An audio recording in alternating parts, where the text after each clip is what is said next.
from? Any siblings? No. Any relatives? Yes. I did. You did. It's parents, not an option. All right, close relatives, grandparents, sibling. All right, it's rolling. Go ahead and take a seat for me.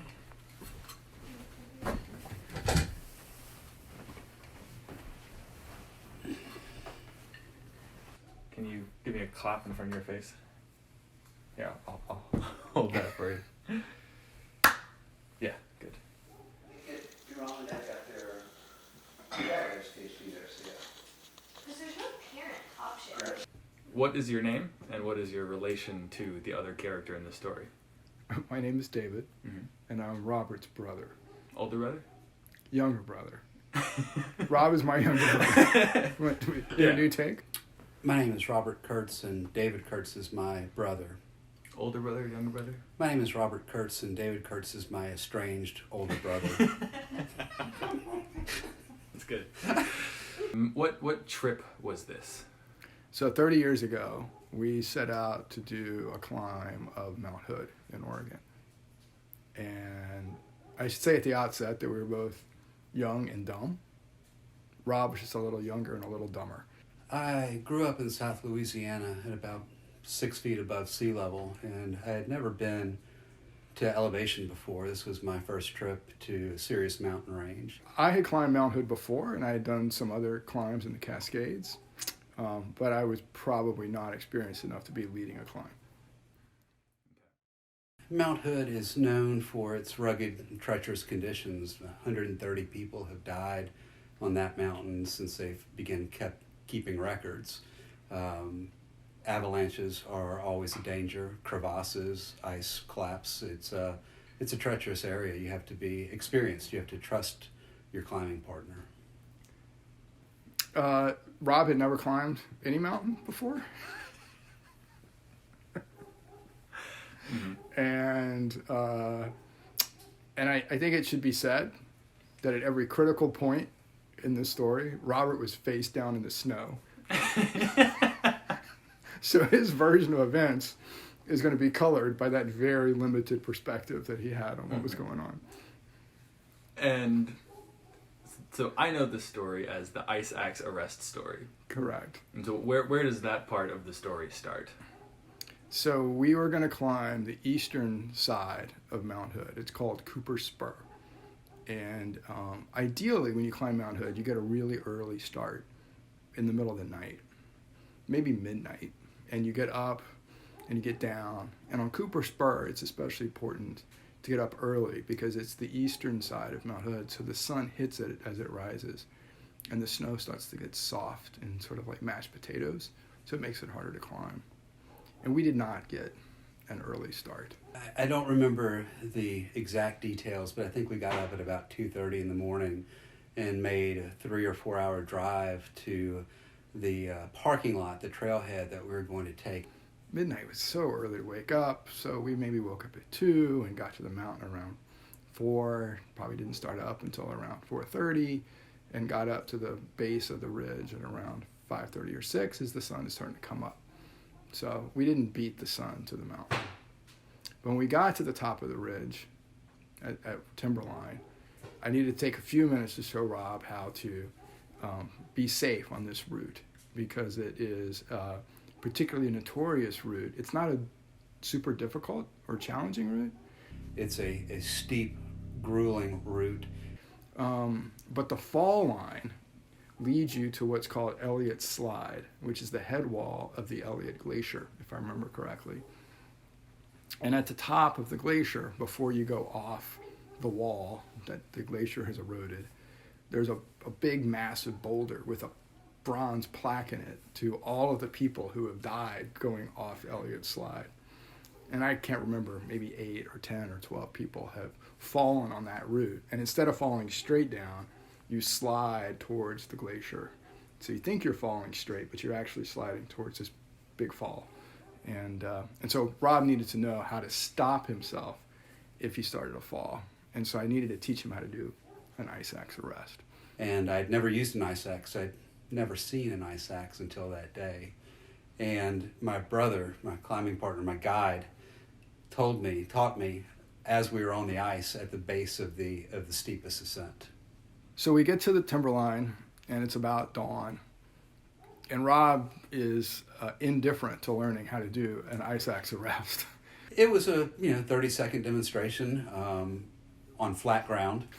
And the key with an ice axe arrest is you have to put your full body weight on the axe and drive it into the ice and snow.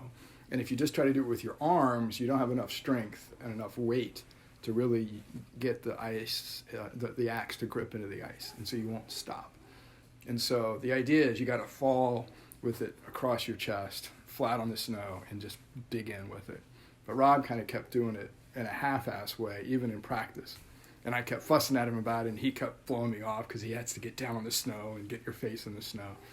And so he did a few desultory efforts to actually learn how to do an ice axe arrest, but he wasn't committed to the move. So I paid about as much attention to the lesson as he was emphasizing it, which was minimal in hindsight. And that would come back to haunt him later. So we start up the ridge, up Cooper Spur, and we climb for probably 3 hours, maybe 4 hours. And it's slow going, and it's steep, and we're doing switchbacks. So I'm leading, and I'm cutting steps into the snow.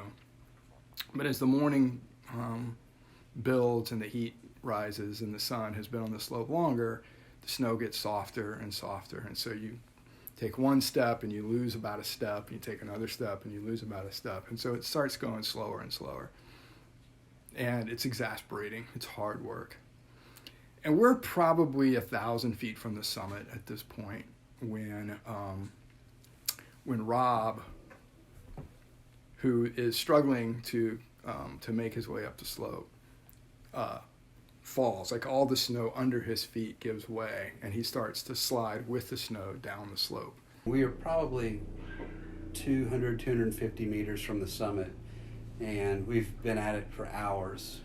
Probably not the right time of the season, probably too late in the day. The sun is reflecting, the snow is melting, and suddenly he stops. And so I stop so that we don't cross paths. And as we're standing there, he looks down at me, and the whole area that I'm standing on gives way in a small avalanche, and the ice and the snow just crumbles under my feet, and a 30-foot section with me on top slides down the mountain. And I'm yelling, ice axe arrest, get on top of your axe, get on top of your axe. I had a backpack on, a heavy backpack. I was on my back trying to roll over. You can't do an ice axe arrest on your back. And at this point, the story stops being funny, right? At this point, Rob is falling, and he's not ice axe arresting. He's not getting on top. He's kind of next to his axe trying to stop, but all the snow is going with him, so there's nothing really to dig into. Of course, he hadn't told me that if you're on an avalanche, you have to punch down very deep into the snow underneath the part that's sliding to really arrest your fall. And he is falling away from me, and he's falling, and he's falling. And when I say falling, he's not free falling, like he's on snow, but it is a steep stretch. And as he starts to fall, he starts to drift, not straight down the ridge, but towards my left and towards the Elliott Slide, towards the glacier, and where the boulder marking everyone's death is. It's a 1,000-foot drop easily, and that's directly where I was headed. I was able to stop myself before I got to that. Thankfully, I wouldn't be here telling this story. And for some reason, I still don't know why, between the ridge and the slide, eventually he came to a stop. And you stopped yourself? Absolutely. So I go bounding down the slope. I remember looking back, he hadn't moved at all the entire time that I had been falling to my death. He gets up and brushes himself off and stabilizes himself. And I said, I'll never forget this, and yelled down to me, it was several hundred yards, "Can you climb back up?" "Do you want to come back up?" And what did he say? He spit snow out of his nostrils and out of his mouth. And then curse words followed. And it took the spirit out of me. So he wanted me to come down, which is probably the smart move at that point. And so So we abandoned the climb and went back to the car. But Rob blamed me for pretty much the whole thing, right? For not having taught him how to ice axe arrest, for having gotten us up there late, for not having the presence of mind to abandon the climb earlier. But just keep in mind that the whole time Rob was face down in the snow at every crucial point. So I think that pretty much tells you everything you need to know about how that climb went. So is this your first outdoor adventure with your brother? No, we have a long history of him leading me into misadventure and to things that were dangerous, and I've learned now that's why he's my estranged older brother. And is this the only expedition of yours that has gone like this? No. Every expedition has its own story and its own adventure and its own unexpected events that you have to navigate around and make do. But and this... Did Rob know this coming into this expedition? Know what exactly? That every one of your trips has a story like this. Rob was suspicious that every trip I took him on was getting him killed. Any closing things to say?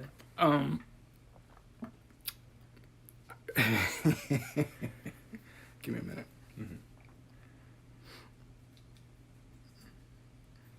Rob's version of this story is going to be that he was a young, helpless, naive young boy from Louisiana, first time in the mountains. I was 18 years old at the time. I trusted him. I believed him, and David, I forgive you.